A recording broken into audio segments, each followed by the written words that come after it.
Well, hello everybody. How are you doing this Sunday afternoon? Hey, welcome back to Jedi Granville Productions, as it says in the background right there. I am your boy Jedi Granville, and with me, the most talented of so much content creators, Mr. DJ Anubis, is welcomed here. What's up, everyone? Thank you How very you feel- much. yes, how you feeling today, brother? Good, man. Very good. All right, before we get started, let me get some of these comments out the way here. Got you, Mr. Jake Hall. How are you doing, sir? Making it okay? And he says this. I had to share this. Anubis sounds like Lestat from Queen of the Damned. Do I really? Ooh. She probably wishes I looked like Stuart You Townsend. right. Very smooth, very with the long hair and everything. Yes, that's the thing right there. And we got Mr. Kevin Lambert in the house. Kevin. Kevin. And we got some particular female in the comments here. I wonder who that could be. I'm not sure. Oh, yeah. She just did a thing with you not too long ago. I think she did. Yes, if I'm not mistaken. But, Kaiju women. yes, exactly. You got to sit in the big boy chair. Kaiju women. I like that. That's a good. Yes.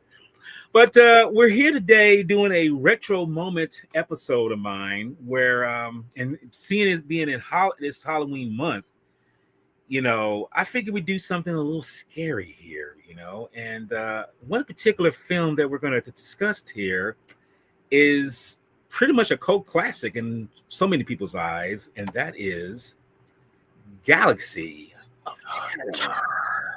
Yes. This film is notorious for some things, but one particular thing, but we'll get there when we get there. And the thing about this film is, and I'm pretty sure you'll agree with me, Anubis, is that it is nothing more than a alien knockoff. It's one of the many of alien knockoffs that came out during this time. It was released back in '81. And it's kind of funny how this film is still standing the test of time nearly 45 years later, and it's incredible because I find it ironic knowing that for a small budget film, and just to give you an idea, this film cost nearly $2 million, but compared to other films, this is a very low budget film. So before I continue on, when was your first time introduced to this film? Just out of curiosity. To be honest, probably 5 to 10 years ago. Really? Okay. Because at the time when Tubi was really kind of taking off, that's when I had a chance to really just kind of go back through a lot of old. Because that's the great thing about Tubi, you can just find a bunch of old school horror that obscure shit you never seen. Right. And I just remember saying, okay, I've never seen this. I'm going to go ahead and I'm going to go and check it out. And then all of a sudden I just start seeing faces. Robert Englund, Sid Haig. Right. And I'm just like, holy shit, how do I not know about this film? It's also produced by Roger Corman, known for a lot of great films during that time. I think James Cameron had a hand in this a little bit. Yes, there you go. You have Erin Moran. I think she played Joni on Happy Days. Yes. You also have just a lot of familiar faces, man. Like, it's just so crazy because, it's just so much fun. It's a little disjointed, but then again, it's Roger Corman, so you get that with Roger Corman flicks. So, well, that is the truth because he was doing a lot. Oh my God, he was doing this like late 50s, early 60s kind of stuff, even in the 70s. And the cast you pretty much mentioned.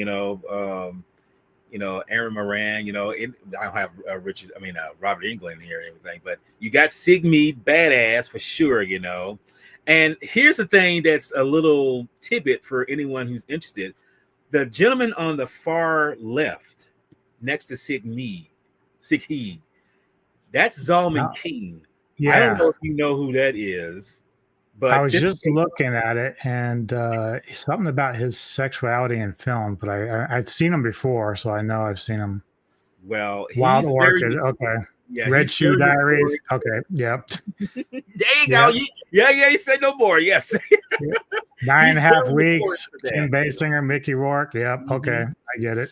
Yes, no, but look, this is one of his few acting roles, and he's like I say, I guess like I say, this is way before he did his eroticism into films, and yeah, and well, you pretty much guessed it. He's notorious for that. Oh, But he's also the teacher from, or not him, but Ray Walston, who plays yeah, Corey. He's the teacher from Fast Times at Richmond High, the one that Coley's always fucking with. yeah, I thought I had him. No, I didn't. Okay. Yes, he's in that. He's in this. You know, he's very. Yeah, that's why I say there's a lot of cast in here that I was unaware were in here, especially when I first heard about this film when it came out on HBO and everything. Like I say, kids were talking about it.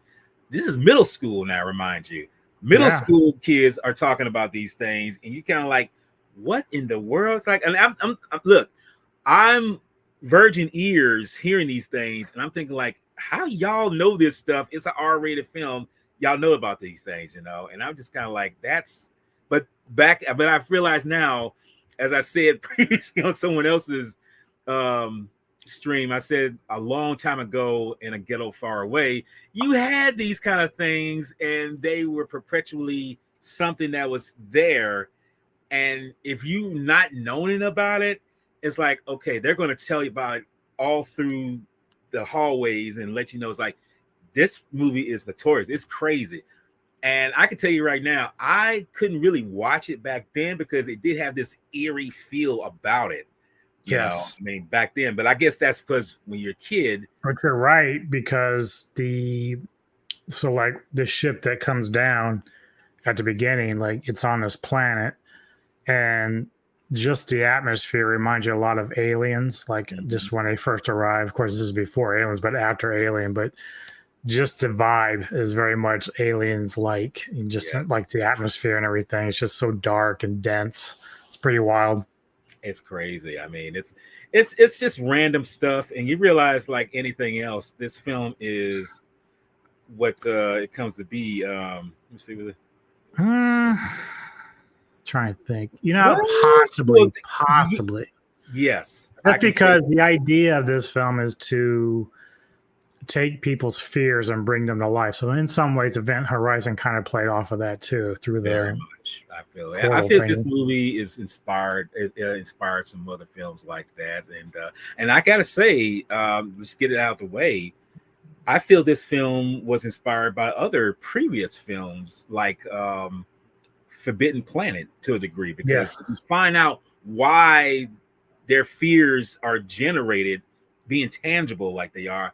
It's kind of quite of a coincidence. But then again, like I say, Roger Corman, when he made this film, he kind of had an idea in his head that if I'm going to kind of shoot off what Alien did, I'm going to kind of make it my own. And the writers who did the screenplay, they said, well, let's try to do something where it's alien-esque, but then again, it's like it's our very own. And this is one thing I can say about this film is it has its own flavor.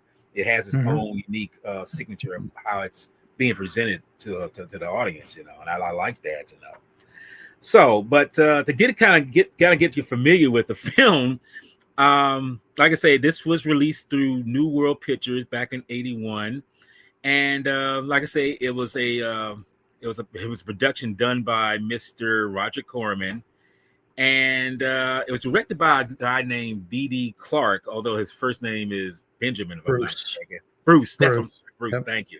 I'm like, so why am I saying Benjamin? It's not Benjamin. It starts with a B, but that's something totally different. But it stars a stellar cast, surprisingly, for a low budget film like this. You mentioned Aaron Moran, who is best known for playing Josie. Is it Josie or Jodie? Joni. Joni, thank from you. Happy Days, yeah. You know, she's very known for that. And it stars Edward Albert, who is, if some people do not know, is the son of Eddie Albert, you know, famous actor.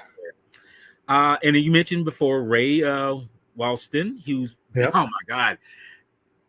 if y'all don't know if you guys don't know who that guy is, man, you Just don't go need to back be. into the closet. Yeah, go back in the closet, lock yourself up.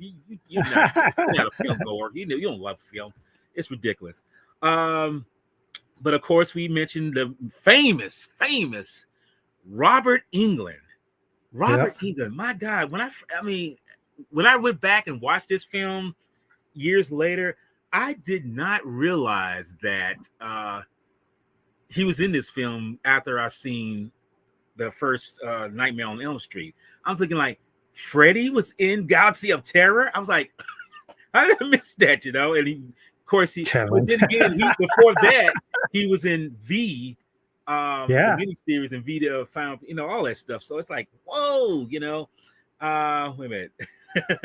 Was this? Well, see, the funnier thing is, like, I didn't even really know much about Sid Haig until House of a Thousand Corpses. So, like, by the time he did Captain Spaulding, he'd already done like the remake of Night of the Living Dead and this film and just like a bunch of other stuff. I'm like, holy shit! Like, I just was so blown away.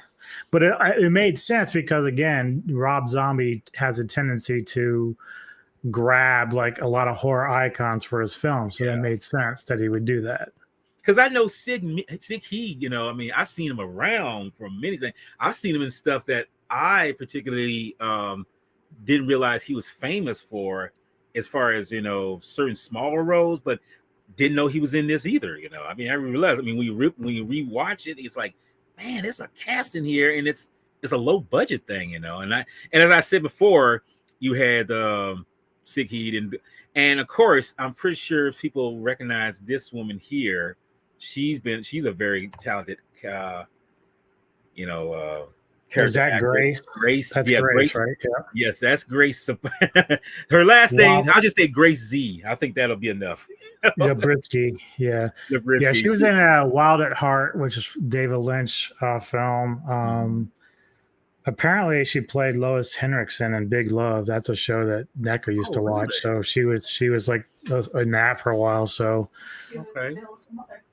So yeah, she was a great actress for sure. She's still alive. I don't want to say was. Yeah, no, she's still alive. Because I remember. Yeah. Sorry about that, Grace.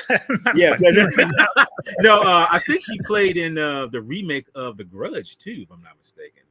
Oh, maybe. Yeah. No, I'm saying that's what she was in. She was. Oh, okay. Yeah. Yeah. No, she's a very talented character actor, and like I say, her and so many others have been in this.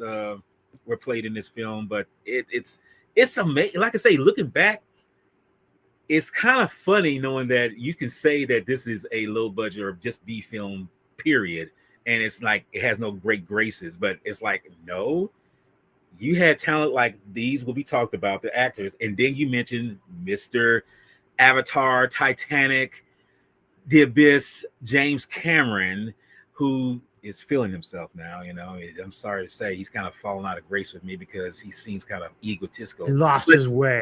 But the funny thing is, I watched in a documentary of the film.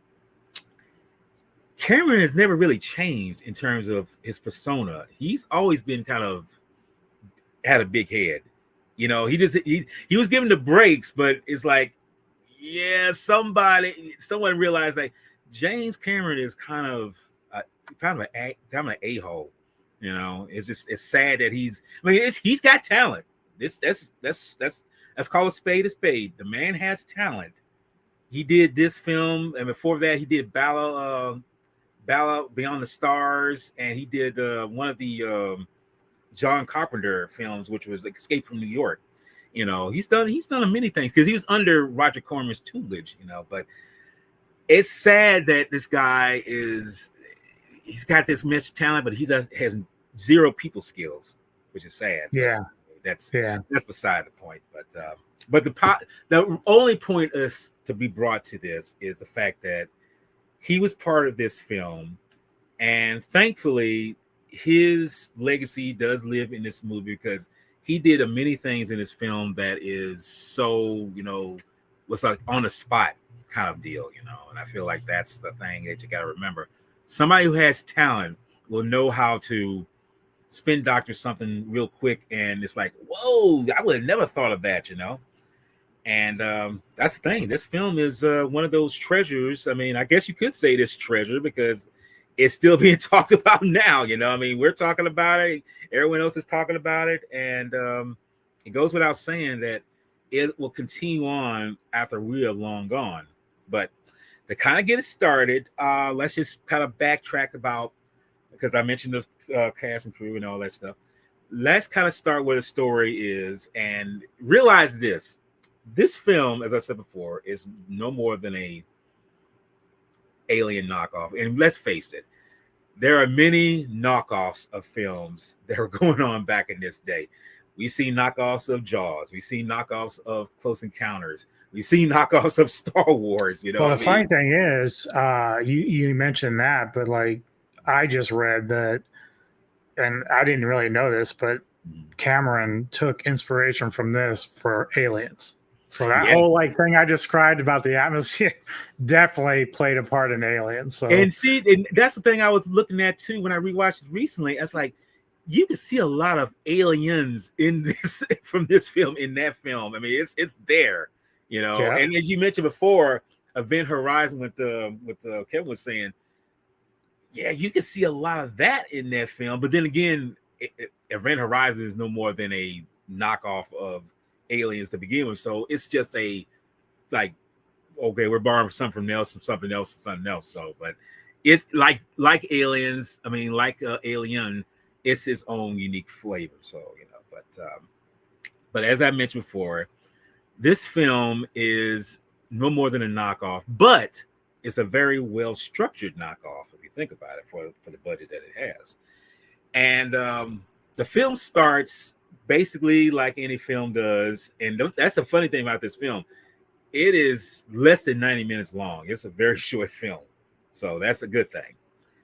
But the film takes place in the future. We don't know. It doesn't give an exact future. I mean, it's from what they say is a dystopian type of future, although it looks nice for what it is. We start with someone who's being attacked in the film by some invisible menace, and they're killed. We don't know how, we just know they've been killed.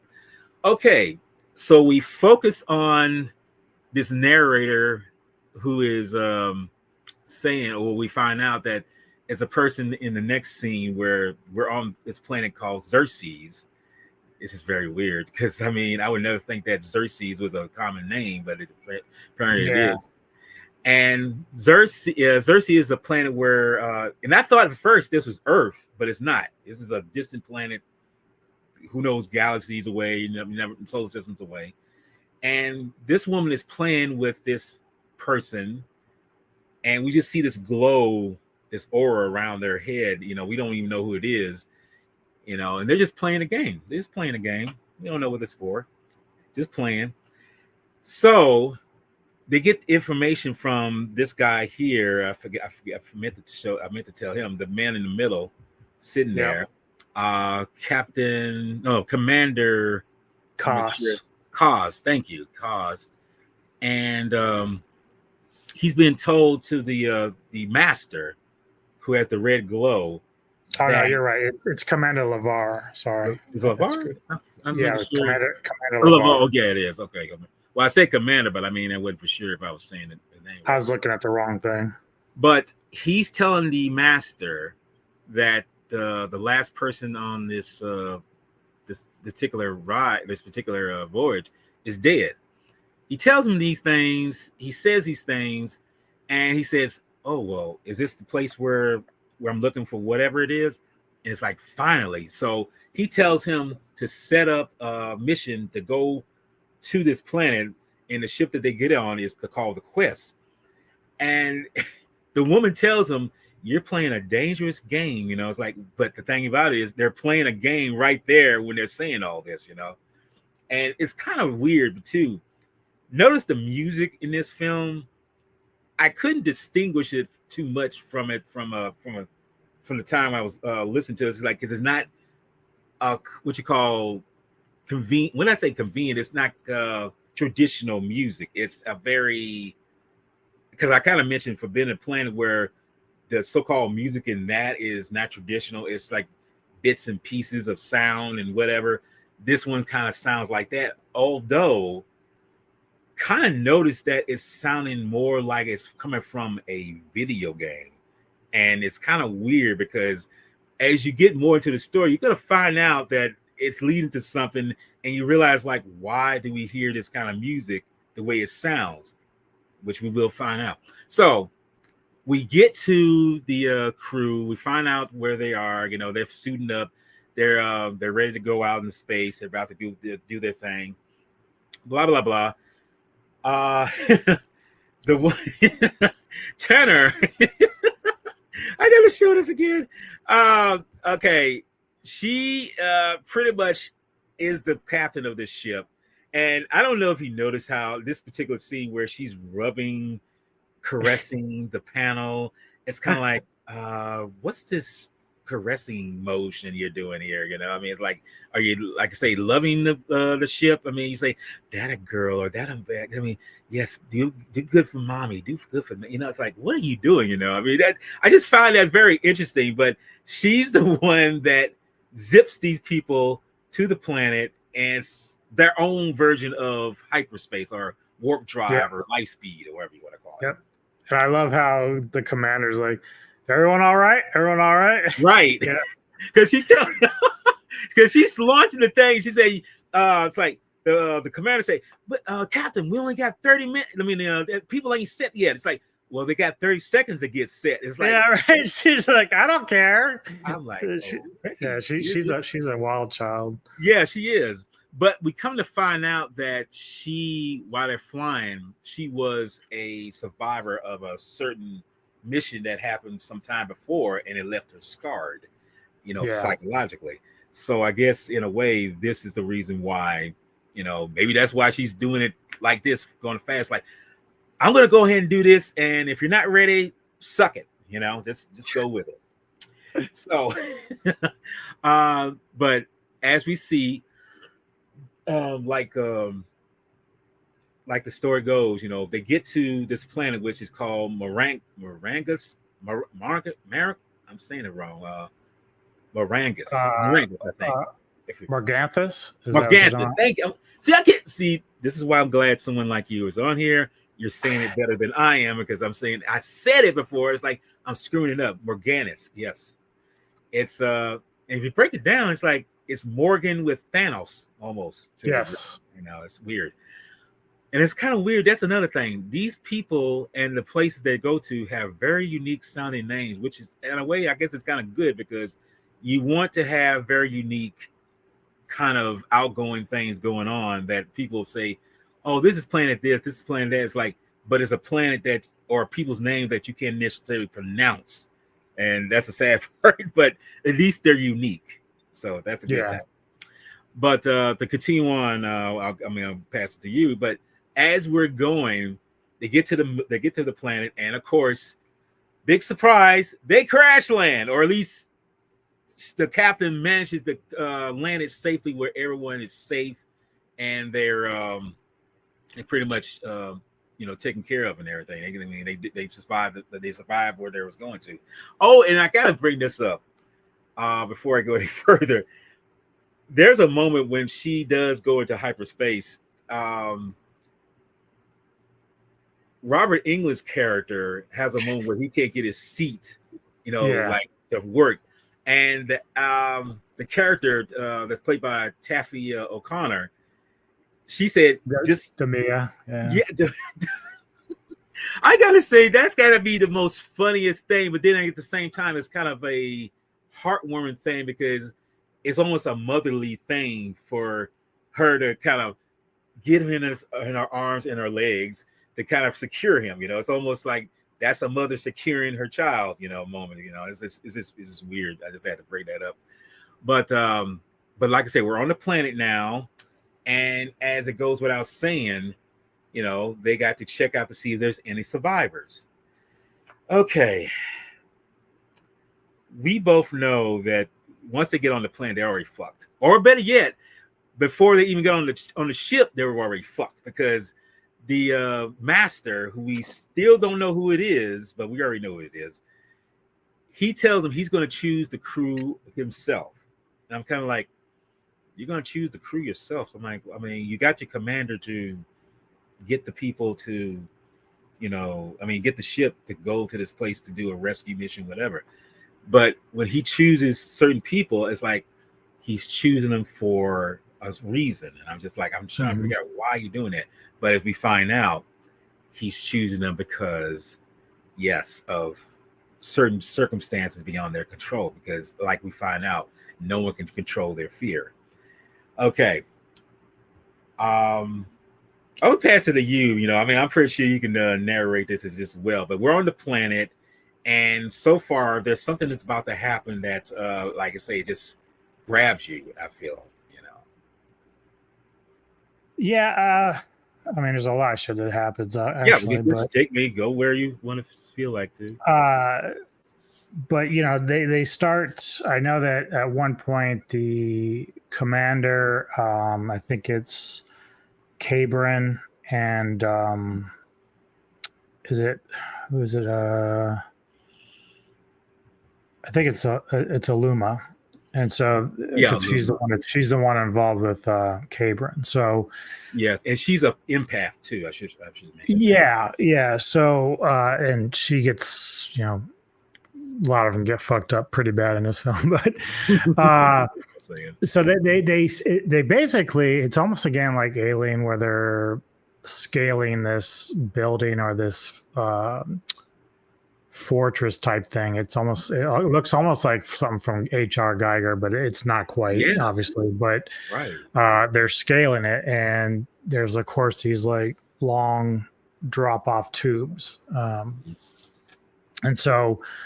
The commander, now this is funny because the commander had kind of been bitching the whole time, like, I'm not a fighter. I'm not really meant to be on these kind of missions. But, he sees himself as a leader. So he's like, I'm going to go down. He's going to go down on the rope and try to investigate what's down there. And so Cabrin and Aluma are with him. It wasn't Aluma. It was actually Demia. Yeah. And so as he's going down, there's these other circular tubes that are there, and so as he's going down, like these almost like tentacle type things shoot out and start grabbing the commander, and it's all alien like and whatnot. And of course, he manages to cut like a couple of their arms off, and so they squeak back into the hole. But then a couple of them get in his face, and he can just see it's kind of like sucking his face or his blood or whatever. So eventually, like, Cabrin's like, he tries to go down to retrieve him, but he can't find the body. Like, the body's just gone. Yeah. Which is interesting because, again, like, if you're watching this early in the film, you don't really understand what's going on, because you say to yourself at this point, like, well, why aren't they attacking Cabrin? It isn't until later you realize they all have their own personal nightmares that they're worried about. And so, especially when it comes to like, I forget how he pronounces it, Kuad, Sid Haig's character. He has this very big attachment to these crystal stars, throwing stars that he has. But Cabrin goes down there and then nothing happens. And I think Demia ends up following him down like to the bottom, or maybe he came back out. I can't remember exactly which. I think he came back out. Yeah, because they go to that big door, the blast door, and as they're trying to open it, I was trying to open it or close. I can't remember which one, but Kuad throws the stars to try to lock it into place, and then all of a sudden, like, I guess the doors are just so strong that it just disintegrates his stars, and like he's so devastated. Like, at first, when I first saw it, I was like, why is he so worried about those things? Like, but later on, he has like his one line is like, I live by the crystal, I die by the crystal. That's basically his words. I mean, and I read on trivia saying that Sid was supposed to have more lines in this, and he came to Corman and said, well, I think I should be more of a mute. And Corman's like, well, why? And he's like, because have you read the dialogue? Because Sid believed that his character was much different than what the dialogue was going to say. So I think Sid's just like, yeah, I'm not doing all that. I'm just going to do the one line. That's it for me. Because I did find out pretty good because he was kind of like this badass that was, he didn't even like guns. Like they had like the laser guns. He didn't care about that shit. So he'd rather just throw the crystal stars and shit. He threw them at everything too. Earlier when they find the bodies, he's like, zip, and the body's already dead. But I'm like, dude, you're not going to kill him anymore. He's toast. So I thought that was funny. But that's the thing. I mean, because that's something that kind of threw me off at the time. You know, it's like he has no lines. You know, he's not saying anything. He's only doing. It's kind of funny you mentioned something about, you know, sign language. He does this. You know, it's like a fist. Yeah, they bump each other or whatever it is. I'm just like, okay, he's communicating, you know, in his own unique way. But he has that one line, and I'm just like, it's still a pretty good line, you know. I mean, but it made me that kind of makes sense. Like, maybe say less and do more, and I guess you say words only good if they're actually meaning something, you know. And I feel like that's the thing, you know. I mean, it's that moment where you realize that Sid is probably better at the acting thing than most people give him credit for, you know. And I think, oh God, yeah. I mean, it's I mean, he's been to business before he passed away a while back. He's been in the business for nearly 50 years, I think, you know, and I feel like that, and being in this film, you know, it was no real big stretch. I mean, he saying that the dialogue, I don't think I want to talk that much in this. So it's like, I think he knew that I'm not going to be egotistical about it, but I'm not going to be talking about it either, you know. So I think I'm going to do my own thing to make this character my own thing. And well, the other thing was too is like, because again, you know, Rob had got him to do the trilogy with House on the Corpus and Devil's Rejects and stuff, but Rob was so influenced by the early horror films like Spider Baby, which Sid is in that as well. Oh, so like he goes way back with a lot of horror films and stuff, like black and white shit. So I forget when I see Sid in this. Like he looks so young, and then of course by the time he gets to House and the rest of those films, he's much older. But even then he seems kind of young at heart, you know. So it's like surprising that he passed away like when he did. But yeah, it was just cool to see him, like, you know. And you know, obviously back then, if I didn't know who he was, I would not thought twice about it. I was like, okay, who is this guy, you know? But even with Robert, as young as he was, did a fantastic job. And you can just see, I was imagining watching Robert in this as Ranger, and I'm like, this is the guy that would go on to be Freddy Krueger, a legend in horror. Like, this is the great, because you can just see the mannerism, especially when Robert has to fight himself, like his own character has to fight himself, and you see that evil version of himself. I'm like, that's so Freddy. That's like such a Freddy thing. That's why it was. And see, before I saw this film, you know, I kind of watched it a little bit. I mean, before I saw this film, I saw him in V. And I found like he's so meek, you know. I mean, I know he's playing an alien, you know, doesn't know his way around, you know, but he seems so, you know, meek and humble. He's just very quiet, you know. And then when I found out he was playing Freddy sometime later, I was like, this guy who's in V's playing Freddy Krueger, he's like, I don't think he could do this. It's like he's too big. Then when I saw Nightmare on Elm Street, it's like, oh damn, this dude's got some range here. He's actually. He can act, you know. He can be like very, you know, meek and humble, but he can be as hellacious, scary all the way. I'm like, okay, then that lets you know people who can act can actually pull it off. But people who are like just like, you know, phoning it in, is like you can tell right away, you know. Yeah. But no, getting back to something. I mean, like I say, he's character, you know, very endowed with the crystal stars. While they're investigating in this thing, there's one crewman who gets taken out, which is kind of, and this is the thing I saw in a I think it was like in a trailer version of it. It was where the guy get this kind of like, I don't know, like insect, you know, almost roach kind of thing on him. That's the character here, Cause. He gets like literally sucked blood out of him like bad, you know.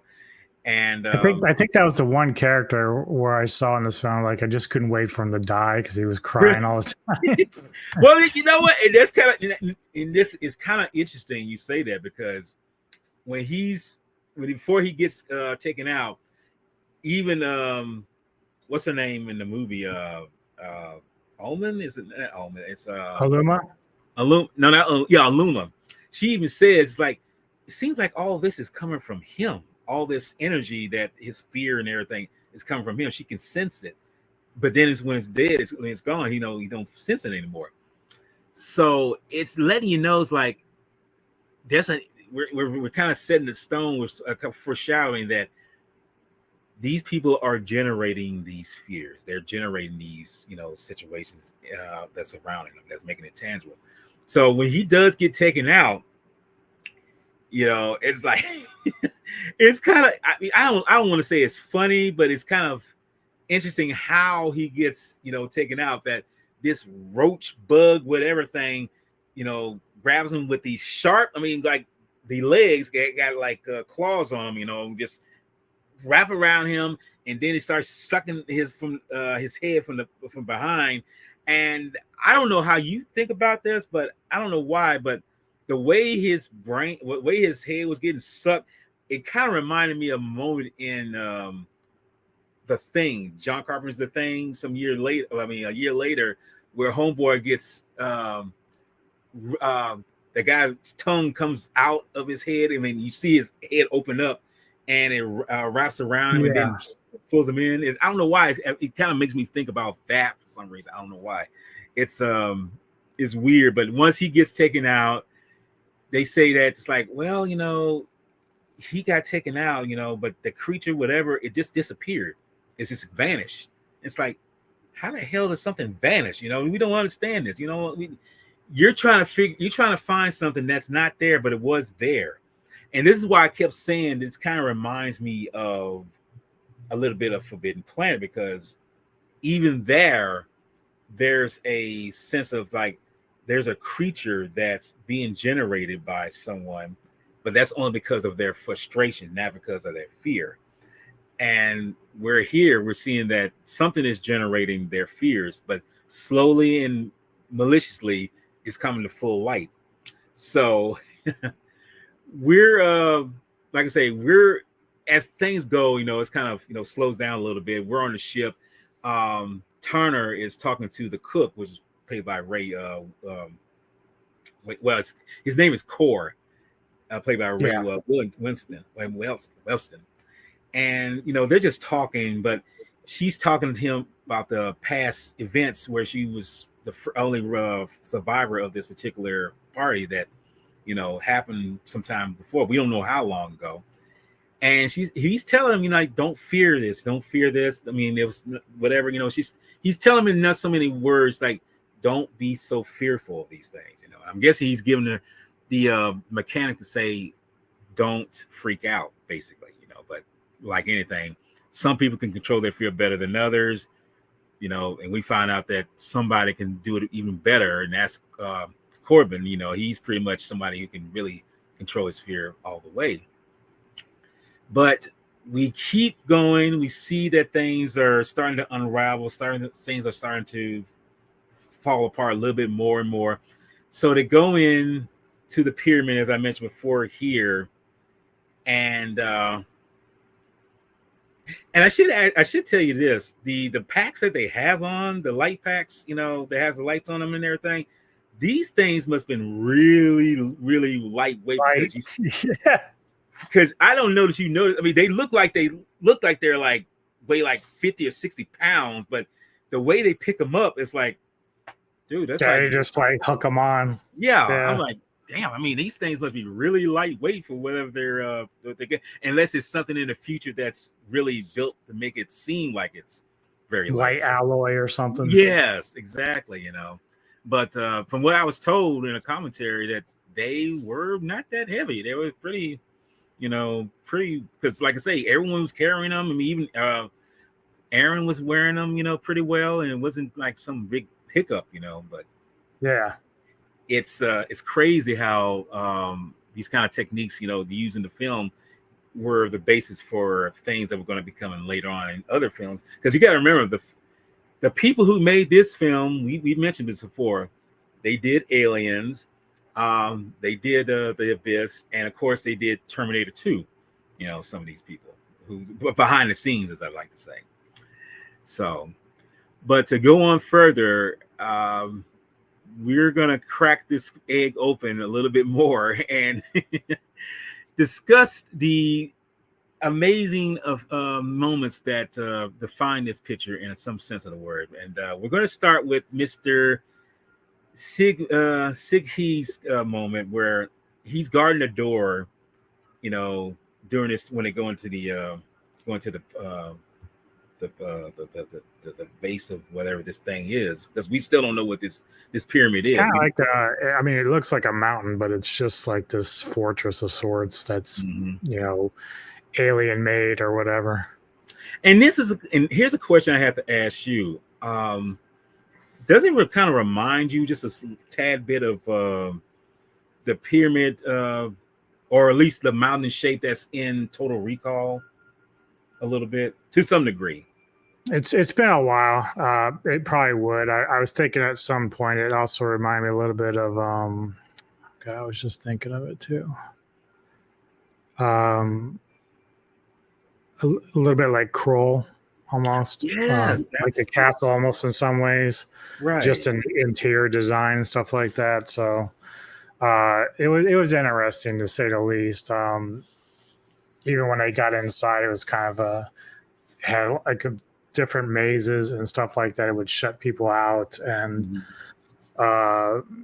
again, just play with your mind the whole time, bringing up whatever your fears were. And obviously, we'll talk about the end of it, but right, yeah. So you know, Kuat is guarding the entrance, and then of course he's still kind of like stewing over the loss of the crystal stars, right? Like, to the point that one of them reforms, and so he goes to grab it, and that's when it attacks him and cuts his arm off. Yes. And I should be noted that the special effects in this are fabulous, fantastic. Yes. I love the notes.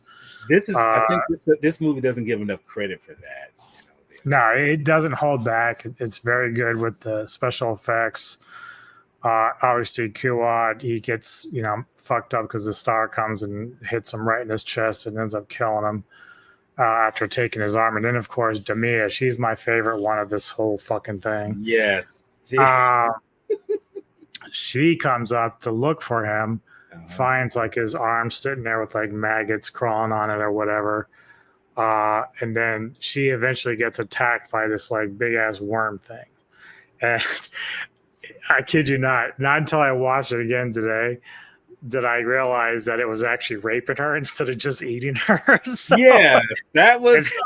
So I was like, wait a minute, is that worm gyrating? It is, like, because literally it's stripping her clothes off, and then it's gyrating on her. Now, apparently, according to trivia, they had to remove an X rating from this because they had it even more explicit at the time. So you really don't see the much gyration till the end of it when she's already passed away. But I just loved how like she had all these clothes on, and this worm's like going at it and just taking them all off. And I said, "There's Corman.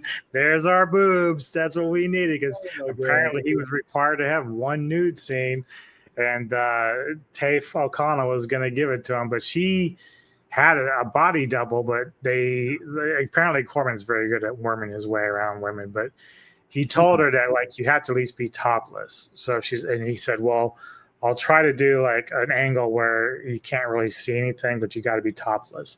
Well, apparently he told his cameraman, "Just go ahead and get the tits. Just go ahead and do it."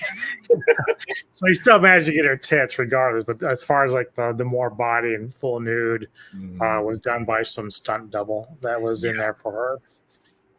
That's what I heard too. I mean, it's kind of radical because see, this is the film that, or this scene, this is the moment that most of them, the kids who have seen this film on TV, were talking about when we get to school. It's like they're talking about, well, this big worm, pretty much was doing something to this woman, and I was like, what the hell? I for a minute, hot second, dude, like because there's a shot where it starts working towards her lower half, Mm-hmm. And I'm like, dude, am I about to see like alien sex? Is this where this shit pops up from? Is this what we Right. started all this shit? Because like I expected something to go right I up in mean, there, and it didn't. But maybe Corman did that initially. I don't know. But and look, you're like I say, your imagination can manifest so many things, and just like this is what we're talking about. And the interesting thing about this is that another Roger Corman made film that was made years later. I don't know if you ever heard of it.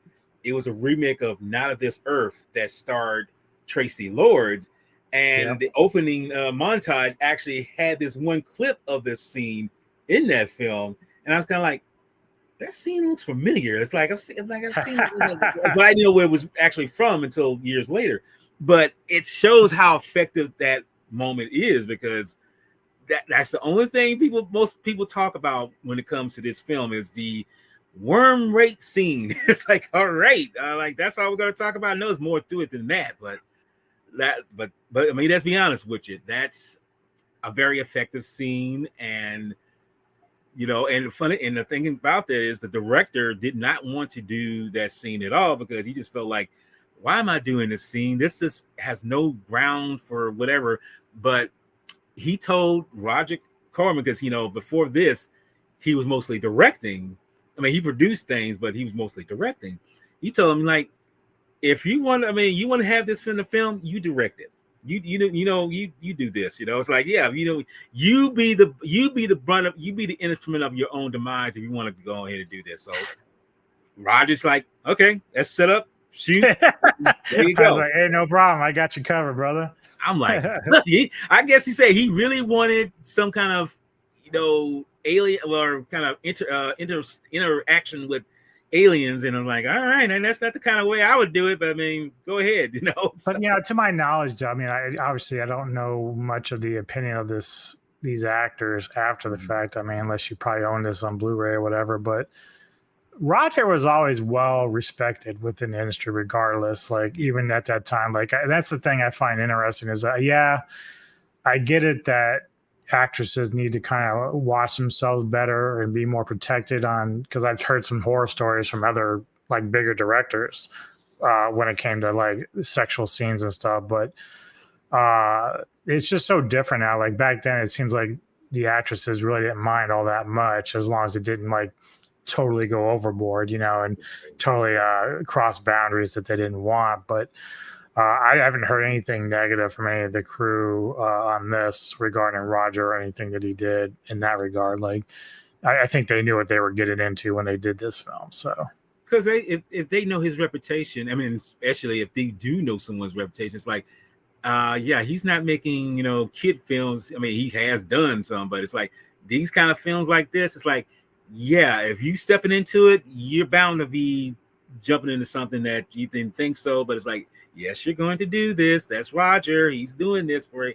So yeah, I mean, it's the same thing with, trauma films. Like if you're going to jump into that film area, like, what you're going to get into, like, it's going to be crazy. And that's just how it is. And that's the thing. And like I say, this is probably why he was so well known. Because as you say, I don't believe I've ever heard anything, negative about Mr. Corman. I mean, he's pretty much been, and we got to remember, a lot of the people that we see in the films today that have been doing today, they say they got his start from him, So it's like, hey, they owe him kudos. Yeah, exactly. So that makes sense. And I should share this too, with the film, it's low, but and I said before, films like this usually would cost maybe like $500,000, maybe not even that much. But this film cost like $1.8 million to make. It's like and it still made $4 million. That's a big deal for that kind of film to make that kind of money. That's a big deal. So you gotta understand. I mean, it's a low budget film like this, and they made this kind of. It's like, come on now. And this is just a quick behind the scenes of the sets that they were using, for the film. I mean, they were pretty much, as I was told, working out of a lumber yard, when they were doing this kind of stuff. But the thing about it is that they had the tools, they had the materials to make the stuff that they were doing. I mean, a lot of the interior sets, as I was told, they were actually what you call those you get out of restaurants, these food containers, where you stop. It's kind of like they did with Alien. They took ordinary stuff that you see every day and took these closable food containers and stapled them across the roof, or rather side of the set and everything, and you wouldn't even think about it. You just like, you look at it, it's like, that's pretty good design, till you realize like those are things you put food in, and I was like, really? I would never know that, and that's the thing about ingenuity. It's like, take something, and because we got to remember, this is still a B movie, this is one of those very cheap movies. You got to take what's available and make it your own, and just like say, fool the audience. It's like, oh, that's something of an expensive, design. Like, no, it's not. That's just something that we took out of the trash and stuck it on the wall, and there you go. Simple. That's one of the things I love about films like this, is that they do not waste the money on stupid shit. They don't need to do that. It's kind of thing like, I wish more guerrilla filmmaking, which they kind of do. Somebody like Christopher Nolan, he still kind of does it. Michael Bay a little bit. But the thing about it is that, some of these others just rely on total CG or whatever. And I'm just like, do y'all realize that they made stuff like this way back with hardly any kind of finance, and yet they made things like brilliant, and it still lasts long and after all its time. Let's face it. If you was to do something now, in fact, I'm gonna ask you this question before we move on. What would you think if they were to do a remake of this film? Just in your mind. A reboot? Yes. Well, reboot, remake, whatever you want to call it.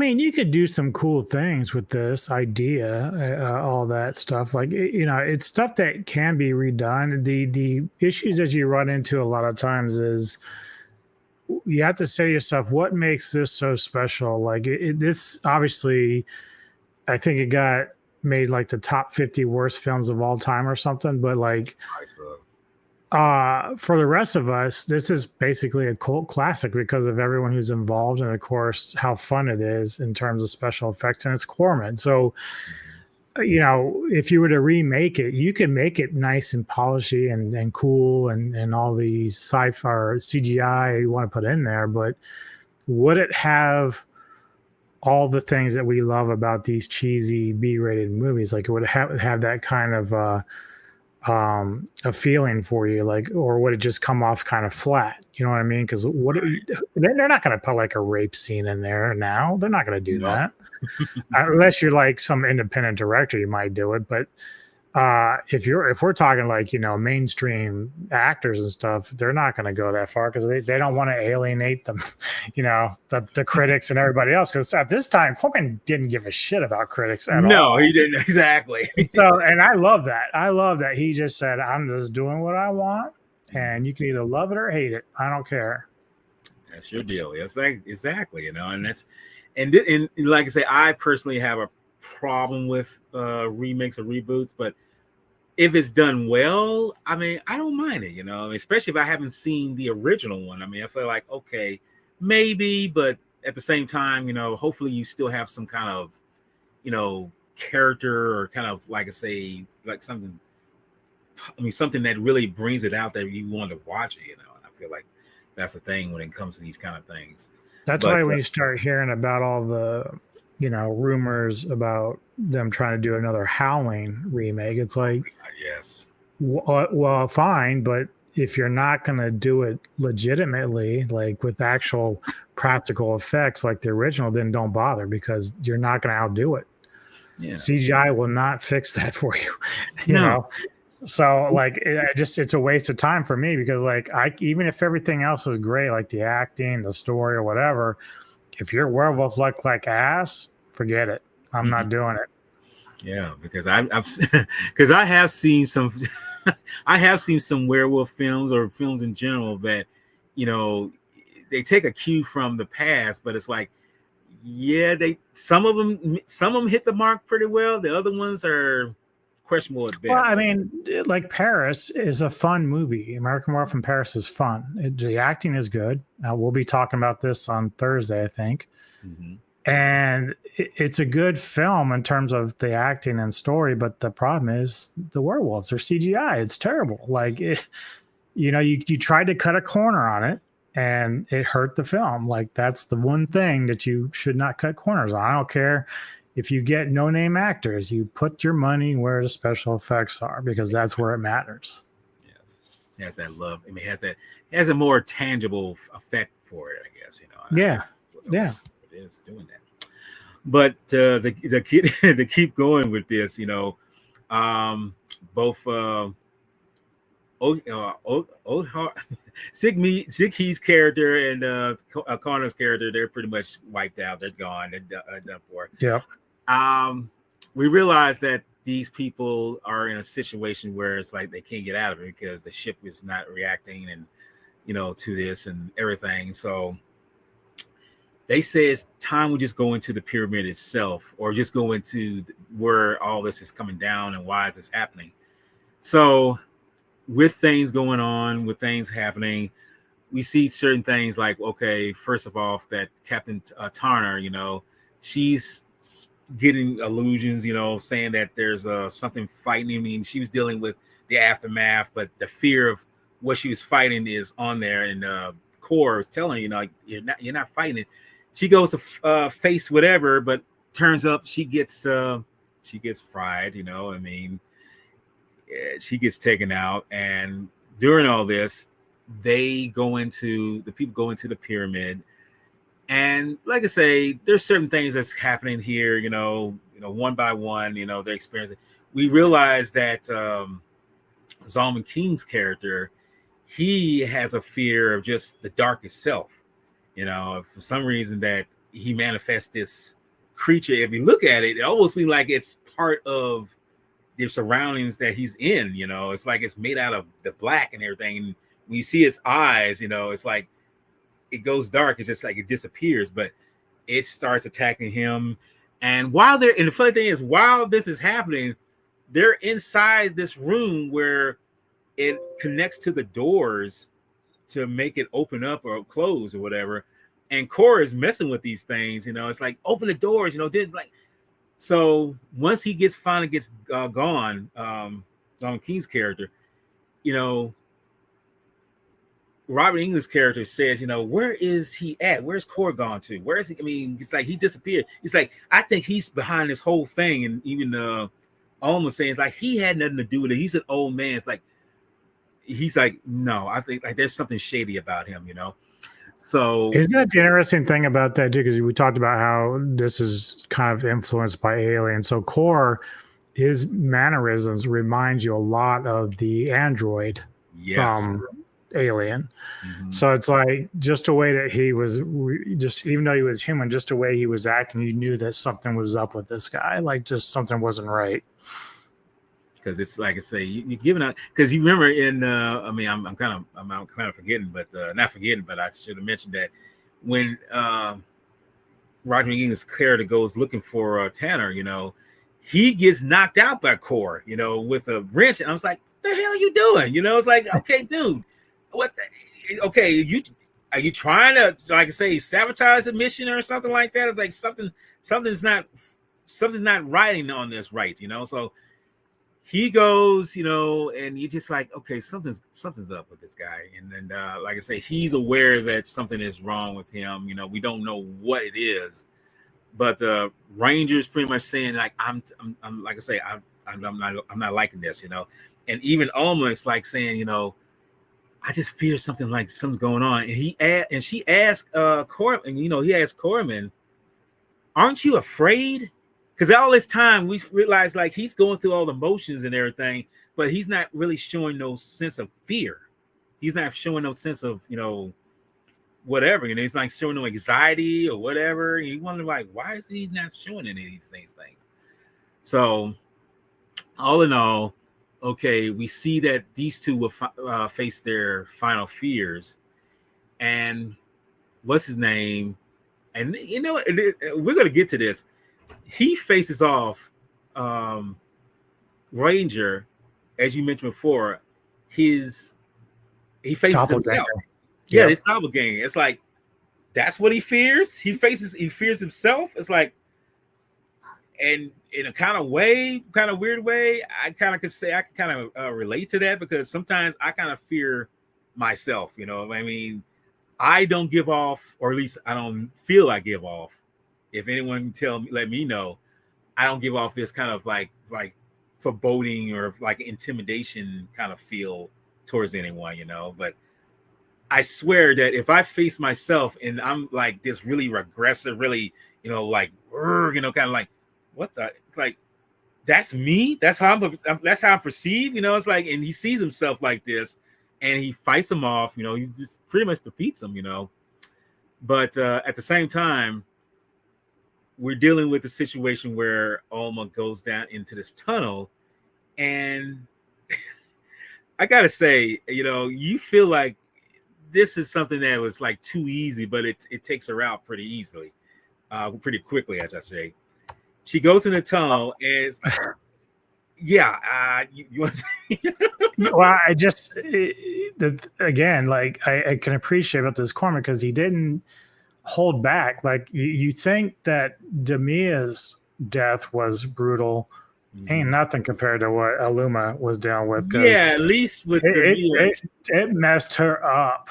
yeah, And she got raped this by is a probably bird. like the one area where you could argue that it should have been a little better in the acting department, not from her, but so obviously she's sort of like romantically involved with Cabron on some level. Yeah, And it gets separated by that maze wall. It's like a clear thing that you maybe saw from like Conan the Destroyer type thing, like it's almost like ice.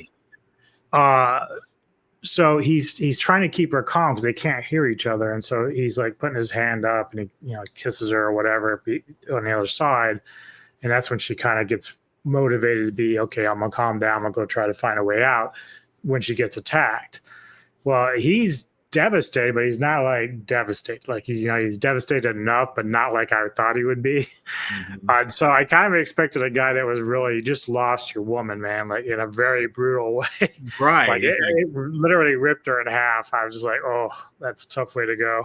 I mean, you're not gonna get no better response than that. I mean, dude, like her Yeah, head pops and it's like, yeah, there you go. It's like, you're bye right. bye. Yeah, and so yeah, again, special effects top notch. I thought it was great. Just really, really cool stuff. And he doesn't hold back, doesn't care who it is. I bet you if he would have had kids on here, he probably would have killed them all. Yeah. He just wouldn't have cared. Yeah, most likely. That's what's so scary. It's like, damn, dude, it's like, come on, show some kind of emotion here, you know. Yeah. But no, they she's dead, she's gone, and now this is a little plot point that it's kind of I don't know how you see it here. He goes to face the person who's behind all this, but notice that Ranger is still alive. He's not dead. I'm kind of like, I was going to say that, like, by the end of the film, like, when you get there, I'm like, okay, this happened, but then where's Ranger? And, like, what's happened with him? Because they just forgot about him.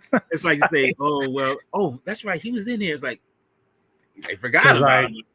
Right. So Ranger and Cabron are basically the ones left. And so they're at the bottom of this pyramid thing. And so Core shows up and he's kind of just being sarcastic and taunting him a little bit. And so Cabron starts walking up these steps of the pier as he's walking and all that. But Ranger's like, yeah, man, make the guy pay or something like that. You know, he's just because Ranger figured out exactly what was happening. Like your fears of the work are going to do you in. So it's even weirder by the time Cabron approaches Core, and that's when Core kind of explains that he's the master and this is what's going on, and they have this back and forth of words. But the thing that got me was, you know, they never address Ranger after that. Like, you know, even when Cabron ends up becoming the master himself, it's like, the Ranger's just out there. Like, you don't even know what the fuck happened to him. It's like, okay, I was like, is he still there or is he gone? It's like, y'all don't address this. It's like, what's going on here? You're like, it's weird because watching this movie several times, and then recently when we watching it, it's like he's still living. The fear didn't kill him. Where is he now? So it's like, okay, I don't get this, but I guess they figure like, well, if you're invested with this, like, and you're in this moment right now, it's like, fuck him. He's and that's the other thing too. So like, Core is busy telling Cabron that, well, you're the last one. You're the one that won the game because it's a game time. The master treats it like chess. It's a game. You have to master your fear. That's it. The whole idea, the premise of this is that this was a toy designed by the alien species for children to overcome their fears. Problem is, like, even if you're a kid, what does it mean? You're going to die when you fall to your fears like everyone else?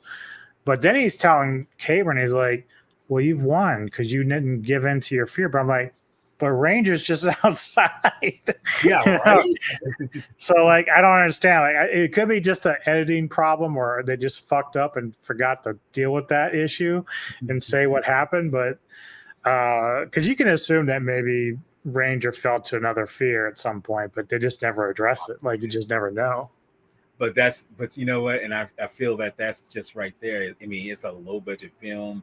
It's one of those plot points that are not going to be even aligned or even thought about because let's face it, if it was a major studio made film, they'd be like, somebody would notice that. But then it's like, just watch the film. Just get lost in the story. It's like, but here it's like, it's so out there because it's like, he's still living. He's still out there. I mean, come on now. You can just throw that shit away. It's there.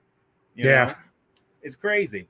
But in the midst of this, the third act right here, we're confronted with Core. And we come to find out, as you mentioned, that he is the master. He was the guy behind this whole scenario. He was behind everything. He was the one we heard him with the voice. Because if you remember, when you look at him, when you see the film at the beginning, when he has that aura around him, you know how they kind of, in a sound mix, they kind of something with their voice. It's the actor that's playing the part, but it's like we kind of shifting it around so you can't really tell, but in a way it is. When he comes up, it's like, you motherfucker, you actually was the one behind this shit. And like I say, Corbin is like, say, why did you let them die? Why did you let me? Why was this all? And he pretty much was telling me, he just said out, it's like, they could have conquered this. They could have, like you say, let their fought their fear. They could have conquered it. They could have done this.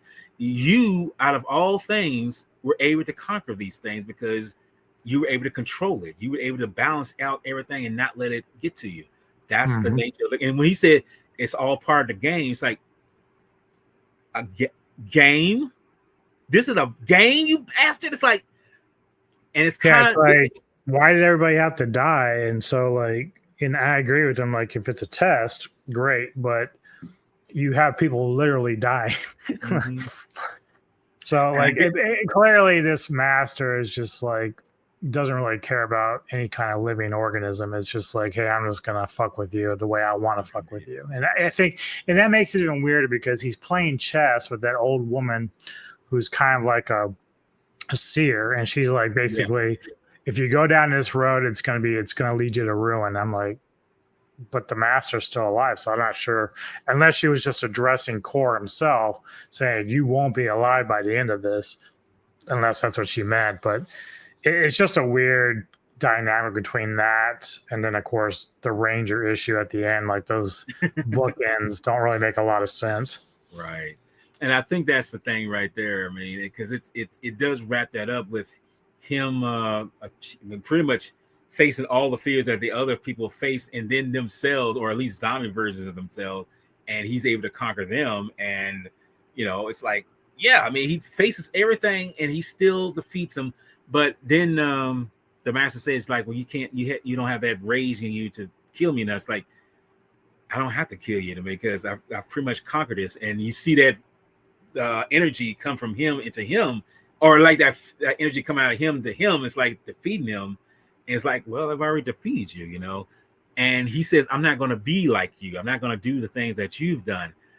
But this is the thing I realized when rewatching is like the master or whoever is in that position, they have to be in that position in order to keep a balance, at least in the surroundings of the people that's living in the distance or whatever. And I was like, really? You mean this person? I mean, you can't use this to help them, but I guess it would be more tangible in a sense, like just let them live, and they'll make their own mistakes, and basically he's basically saying you have to be God in this position. Yeah, and that's the thing too, is like at least the impression I got was, once you've been taken over by master, like you don't exist. So Cabron would fail to exist at that point. It's just a master, so you really have no choice. And I think that's what core meant, is like, you think you can not do these things, but by the time this leads me to go to you, either you succumb to the master as Cabron, or it's just going to take you over anyway, and you won't have any control of whatever happens. So to me, it seemed like the master was just a dominant type of being that once it overtook your body, that you just cease to exist. Right. It's a power, but it's a power that's basically that overrides or just says that there's no way to get over it. You have to be. It's almost that motif in the Pirates of the Caribbean, Dead Man's Chest, where if you are that particular person who rides the Flying Dutchman, the Dutchman always has to have a captain. Yep. You can't escape that. Someone has to beat someone. If you kill that person, you have to take that person's place. That's just how it is. And that's the thing, right? So Oliver Bloom's character would have to either he does the job that he's scheduled to do, or he becomes like Davy Jones and has all the tentacles and stuff. So he knew what his responsibilities are.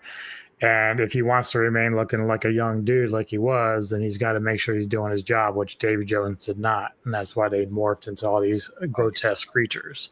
Exactly. So it's like in the end, we see that once he pretty much atomizes the Core's body, we see that glow come on his head. And this is the moment where I remember as a kid, I thought like, oh man, that's kind of dire. I was like, and I was like, okay, there's really no real happy ending here. It's more of it's just a foreboding moment and letting you know, like, there's no win here. I mean, you become the thing that you was trying to fight, and yet the thing about it is you had no choice. You had to succumb to it, and it's like, damn. So, and it like I say, and this is where I was bringing about the music, bringing this up. If you listen to the music pretty carefully, I don't know how you feel about it, but the music actually has this kind of like archaic, motif in it, that you hear in video games of the past. And this is where when we find out this whole, melee of whatever's going on, this whole thing that they're in is nothing but a toy. It's nothing but I'm like, that makes total sense, because it's saying we've been playing a game all this time, but the bad thing about it is people are going to die. People are going to lose their lives because of their own fear. And I'm just like, wow. And it's crazy. And then like as Cole is bringing it, like say, it's a game. It's still a game no matter what. I mean, whoever dies, they die.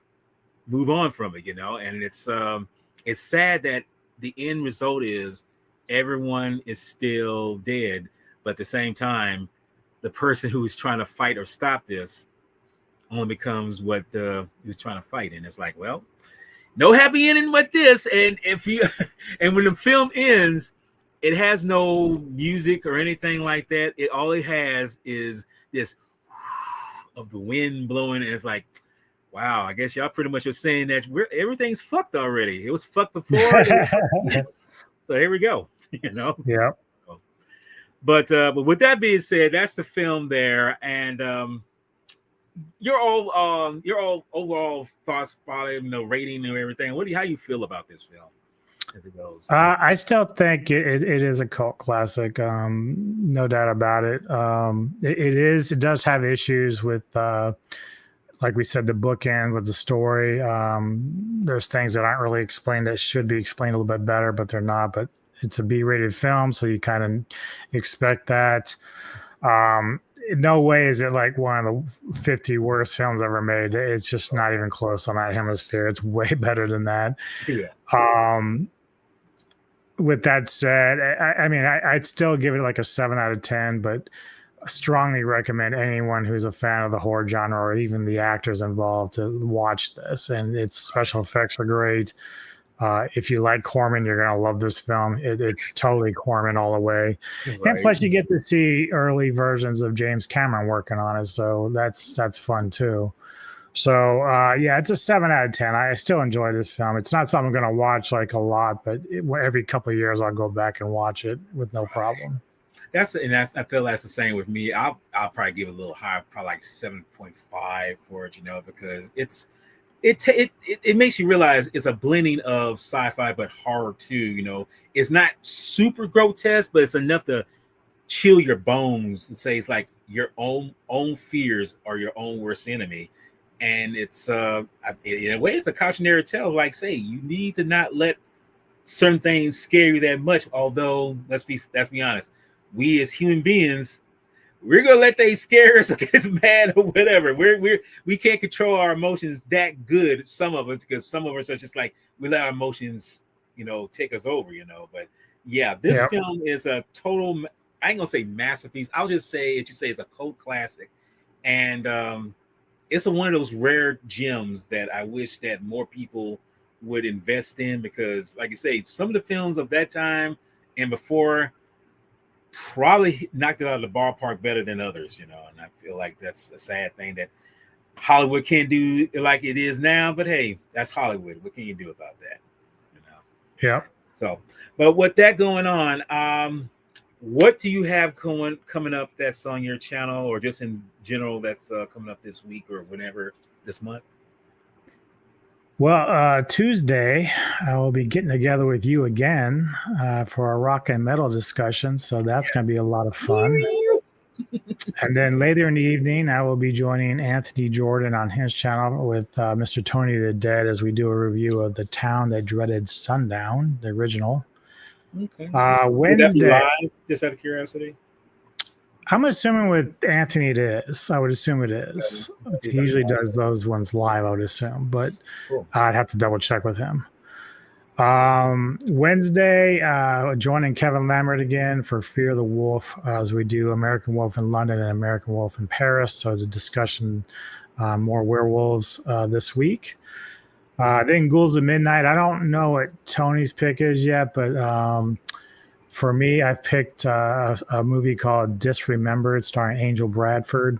So I'll be watching. That's going to be a review for my Ghouls of Midnight pick. And then Thursday, tentatively, we might be doing the Silver Screen Savants for the Fog. I'm not sure. I have to see how Olvin feels, where he's at with that. But that's on later Friday. In the evening, Thursday. Thursday, okay. Yeah, and at least tentatively. I don't know. It could get moved again. I don't know. But then later in the evening, also, I'll be getting together with Big Bad Wolf. We're going to do a little bit of gaming with this game called Death Ground. It's almost like Jurassic Park, Doom style shoot 'em up type of thing. Friday, I will have my own werewolf special. You're free to be on that if you want. Okay. It's at 6 p.m. Eastern my time, Full Moon Mayhem. I've got 4 films I'll be doing. Let me just double check here because I always forget. So you got Werewolves Within, Viking Wolf, Wolfen, and then Full Eclipse. So those are the 4 films we'll be reviewing and talking about. Saturday, again, we'll be on Kevin Lambert's channel for the Fear the Wolf specials that he's doing, the Ginger Snaps trilogy. So if you've never seen those, come check it out, the review. And then later in the evening in Silver Screen Savants, as long as everything goes as planned, Mr. Tony the Dead will be joining me and Olvin for a movie called Monster Island that's on Shudder right now. That's supposedly sort of like a soft remake of the Creature from the Black Lagoon. So okay. Nice. All right. Well, for me, it's nothing too special, but I mean, no, it's very special. As you mentioned, for you and me, we're going to be doing our '80s recollect of heavy metal, because we're '80s babies and like rock on, kind of stuff, So we got to. Rock on. And yes, I will be joining you and Kevin Lambert on his channel where we will be discussing the American Werewolf franchise. Because, like I say, that's to me, those are probably, well, the first one anyway is probably one of the greatest werewolf films ever. Oh yeah. As far as let me see, if he does do the fog between now and Friday, I would like to join up with that because I always Yeah, I think you were originally slated for that. So yeah.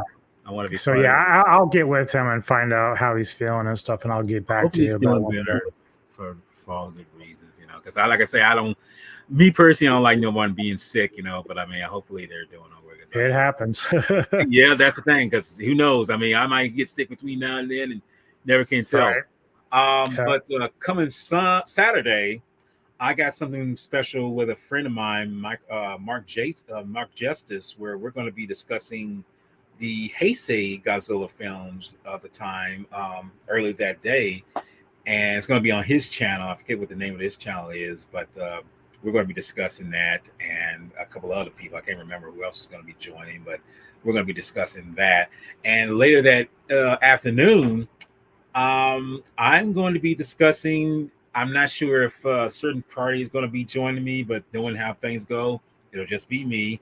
I'm going to be discussing the 1986 classic Howard the Duck, because Howard the Duck. Yeah, I don't think that film gets enough love, but I mean, why would it get love? Because it's a bird that's a turkey, so go figure that out. But other than that, that's pretty much it. I mean, that's coming up this week. Next week will be a little different, and I do know that next Sunday I will be joining up with Kevin Lambert, and well, yeah. I mean, it actually is a better film than most people give it credit, Jake. I mean, I know that's right. Next Sunday will be me and Kevin Lambert, and anyone else can join too if they want to, if they haven't seen the film. We're going to be talking about the 1963 classic Actragon. It's a very good film, but I mean, it's one of Ashiro Honda's better films, as I like to say. So, but without that, Amanda. Yes, exactly, and that's the thing. It's like one of the most famous of the kaiju's that came out of there, during that time. But with that being said, DJ Anubis, thank you for joining me on this little rump around this Galaxy of Terror kind of motif and talking about. Thank you for having me, man. This is a good choice. Yes, and hey, what do we got here? Yes, there he is.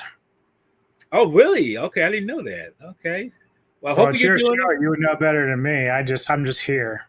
Yes. I'm just a co-host on that show. So, well, hopefully you're feeling better later this week, Olin. I mean, I definitely want to join you on the fog. So, yeah, I definitely want to be on that. And like I say, with Olin and everyone else who's been on here, thank you for joining me because, hey, dude, I didn't know how this is going to go, but I appreciate y'all time and pleasure. This has been great for me, and all being said. But hey, as I always say in closing with these things, y'all take care, y'all be patient, and always keep the film legacy alive. So y'all take care now. Peace out. Peace.